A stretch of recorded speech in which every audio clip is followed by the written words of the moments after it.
é o seguinte. A gente já falou muito sobre isso. As aparências enganam.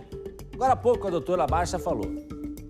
As aparências enganam. Existem poucos casos em que esse ditado... Existem muitos casos, né? Que são verdadeiros realmente. Muitos casos. As aparências enganam. O Robson Barbosa, de 44 anos. Um homem que venceu a depressão depois de ter perdido o emprego de segurança. Robson encontrou forças para lutar ao lado da esposa. Mudou de profissão e mudou muito. Aprendeu a fazer unhas e virou manicuro. O queridinho das clientes do Alto Boqueirão. A história era tão boa, que inclusive nós mostramos a luta, né, e a sobrevivência desse homem aqui no BG de 2019. Só que tem um detalhe, este era apenas um dos lados do Robson. Atrás de toda essa emoção pela superação, ele escondia um segredo, algo que envergonha, algo para se responder para a justiça. E a verdade agora veio à tona. Robson é oficialmente procurado pela polícia por violentar uma criança de 11 anos. A enteada. Uma reviravolta que a Thaís Travessoli conta pra gente a partir de agora. Em setembro de 2019, ele apareceu aqui na tela da RIC Record TV. O quadro É Daqui, do Balanço Geral, contou quem era o homem que fazia unhas no Alto Boqueirão. O Robson é meio tímido, foca no trabalho, mas tem uma habilidade que impressiona. Robson deixou de ser vigilante, passou a trabalhar no salão da esposa na casa deles. Superou uma depressão. Em entrevista, um homem tranquilo, bastante apegado à família, animado com a nova profissão. Como hoje em dia as mulheres estão pegando serviço, trabalhando junto com os homens de igual para igual, tentar aprender com elas, né? É igual para todo mundo? Sim, para todos, igual. Mas o mesmo homem que apareceu numa história de sucesso e superação, hoje aparece nas páginas policiais. Ele é procurado pela polícia por estupro de vulnerável. Robson Aparecido Moraes Barbosa, de 44 anos, está foragido. O homem que ficou conhecido por fazer unhas em gel aqui no Alto Boqueirão foi condenado a 22 anos de prisão por estuprar e ameaçar a enteada, que na época tinha 11 anos de idade. Os crimes aconteceram entre 2010 e 2013. Procuramos informações sobre o paradeiro de Robson. No bairro onde ele atendia, ninguém sabe sobre ele. Um familiar nos contou que Robson saiu de casa há cerca de 2 meses e nunca mais foi visto. E ele estava trabalhando ainda com o salão ou já tinha parado? Não, ele já tinha parado. Faz tempo? Ele estava com uma cliente ou outra, mas... E ele trabalhava com o que ultimamente? A polícia conta com a ajuda da população para que ele seja encontrado. Quer dizer, um homem que superou a depressão, um homem que deixou a vida de vigilante, teve lá os problemas, inclusive, né, garantiu a segurança da família, né, atuando e tal, enfim, e de repente tem um outro lado.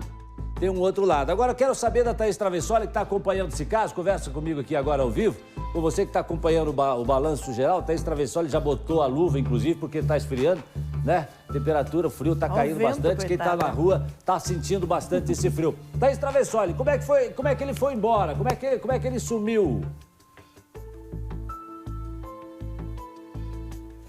Pois é, Jason, essa é a dúvida. Eu conversei com a vítima, é uma moça, agora já é maior de idade, ela conversou comigo pela manhã, sem gravar entrevistas, não tem condições de falar neste momento, mas me passou algumas informações. Ele estava até então morando na mesma casa, no mesmo endereço, no bairro Boqueirão, inclusive no local onde ele atendia, e há mais ou menos uns 2 meses, como foi dito por essa outra pessoa próxima, ele acabou saindo da casa, pegou as coisas e foi embora, se separou da esposa e foi embora. Agora a gente não tem maiores detalhes de um possível paradeiro, né, de familiares ou em que local que ele estaria. O que a gente sabe então é que um dia ele pegou as coisas e foi embora porque se separou. De acordo com pessoas próximas, também não seria essa a motivação o caso envolvendo essa jovem. E como que esse caso passou a ser investigado, Jasson? Até para quem está em casa poder entender.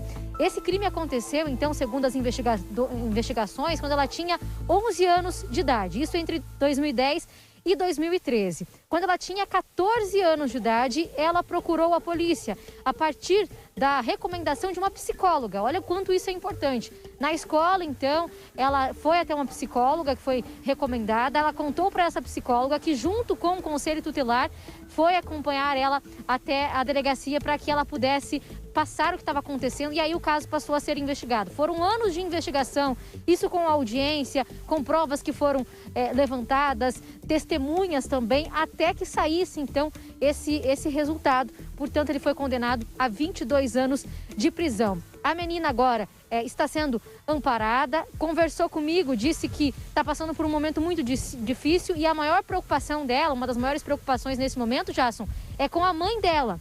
Isso porque ela trouxe uma informação que a gente ainda está apurando, que a mãe dela, inclusive, estaria sendo responsabilizada também por conta desses crimes, o que gera uma revolta para essa menina, porque ela contou para a nossa equipe, contou para mim, né, na verdade, conversando de maneira informal, que ela não queria que a mãe dela fosse responsabilizada, porque a mãe não tem culpa pelo que aconteceu. Jasson. É mais uma situação daquelas, né, doutora Márcia, que a pessoa sofre violência dentro da própria casa, né? É abusada dentro da própria casa. Mais de 90% dos casos acontecem realmente, segundo dados estatísticos, dados da polícia, enfim, né, acontecem dentro de casa por uma pessoa próxima à família, muitas vezes. Eu queria só entender só mais uma coisa, Thaís, antes de ouvir aqui a doutora Márcia. Ela chegou a fazer a denúncia, foi feita a denúncia, a polícia, foi registrado o boletim de ocorrência. Mesmo assim, eles continuaram vivendo um tempo juntos. E ali, depois desse momento, cessaram os abusos? Continuou? Como é que foi? Ela disse que depois que ela denunciou o caso, aí sim os abusos pararam. Ela continuou morando na casa por um tempo, né? Então a denúncia foi em 2014. Em 2015 ela casou, saiu de casa. Depois de um tempo ela voltou para casa. Isso porque, por questão de condições mesmo, não teria para onde ir, então acabou retornando para casa. Ela disse que ele chegava a tentar sim algumas coisas, Jasson. E, doutora Márcia, o processo não parou, o processo continuou, a justiça continuou trabalhando e agora está procurando esse homem. Sim, veja que esses abusos, quando ocorrem, principalmente, a maioria deles ocorrem dentro de casa ou nas proximidades de casa. Mas quando acontece especificamente dentro de casa por 3 anos, quer dizer, essa criança primeiro foi seduzida, em seguida foi ameaçada para manter o sigilo, provavelmente, né? Para não expor o agressor. E aí, no momento em que ela tem a coragem, com a ajuda da psicóloga, tem a coragem de se expor, né, de fazer a denúncia, e isso começa a andar. A própria presença da psicóloga que ouviu anteriormente também serve como prova. Então, é muito importante que se leve ao conhecimento da polícia que se fará o maior apoio possível a essa vítima. Mas ela também precisa do apoio familiar. E retornando, a vítima nunca tem culpa. Quem tem culpa é o agressor. O culpado exclusivo é o agressor. E se ela está com temor de que a mãe dela seja responsabilizada, isso pode ocorrer se ela, de alguma forma, se em algum momento do processo, entende que a mãe tenha facilitado essa situação. Daí só lendo o processo para saber. Pois é triste que a gente tenha casos e mais casos de pessoas que abusam da infância, que abusam da ingenuidade, né, que atraem as crianças para abusar dessa inocência toda. Essas pessoas têm que ser punidas severamente, viu, doutora Márcia? Tem que ser punidas severamente, porque isso é uma covardia enorme, não tenha dúvida disso.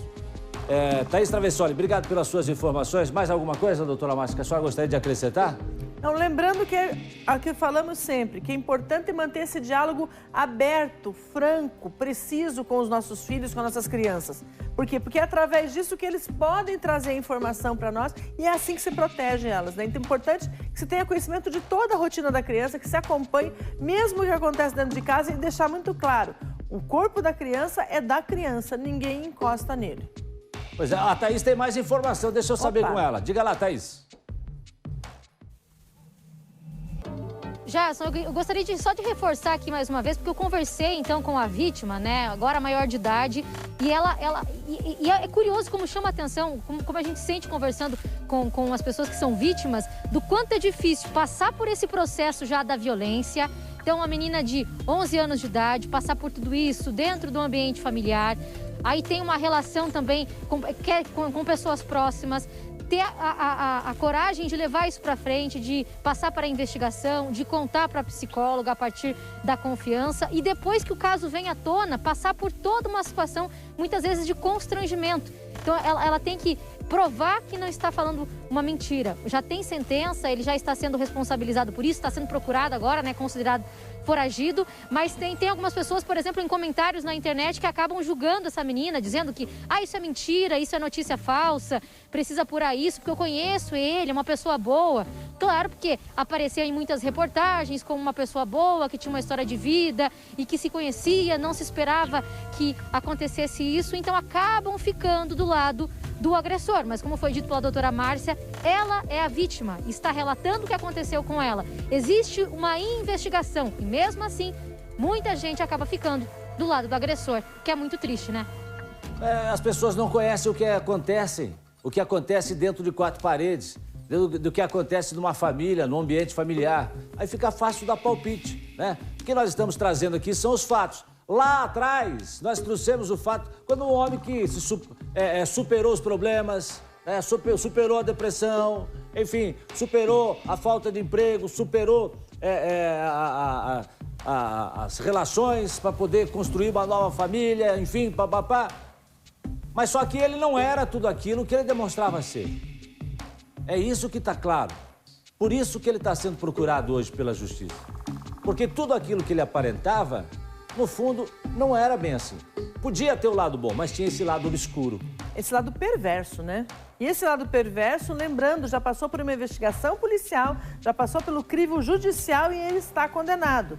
Não acho que qualquer uma dessas pessoas, seja na polícia, seja na justiça, tem algum nível de ingenuidade. Isso não existe. Então, se ele foi condenado, é porque, sim, está provado dentro dos autos que ele abusou sexualmente dessa menina, né? Que hoje uma mulher, imagine, já uma menina que aos 15 anos resolve casar para sair de casa. Eu tenho certeza que o objetivo dela era esse, para sair da presença desse homem, que acaba não dando certo em muitas ocasiões pela precipitação. Então, alterou todo o conceito da vida dela que ela poderia ter se não tivesse passado por essa agressão. Então, é extremamente injusto quando se acredita à vítima algum tipo de responsabilidade. Imagine uma criança de 14 anos, apesar de ser considerada adolescente pela lei, mas é uma criança de 14 anos, ter a coragem de contar o que está acontecendo com ela é outra das nossas heroínas que merece parabéns pela coragem de ter contado. E as pessoas têm que entender que se passou pelo crivo judicial e policial, é porque realmente nós não temos nenhum ingênuo aqui que vai dizer, não, olha,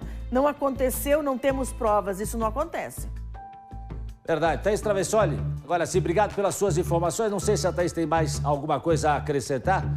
Thaís, obrigado pelas informações. A gente volta a conversar. Continuamos acompanhando também esse caso aqui no Balanço Geral. Infelizmente, as crianças, mais uma vez, que são vítimas, né? Quando tem coisa boa, a gente mostra, minha gente. Quando tem coisa boa, a gente mostra. A gente gosta de mostrar coisa boa, aliás, né, Josson? Eu preferia mostrar só coisa boa. Preferia contar só coisas boas. Mas, infelizmente, a nossa vida não é assim. Nosso mundo não é assim.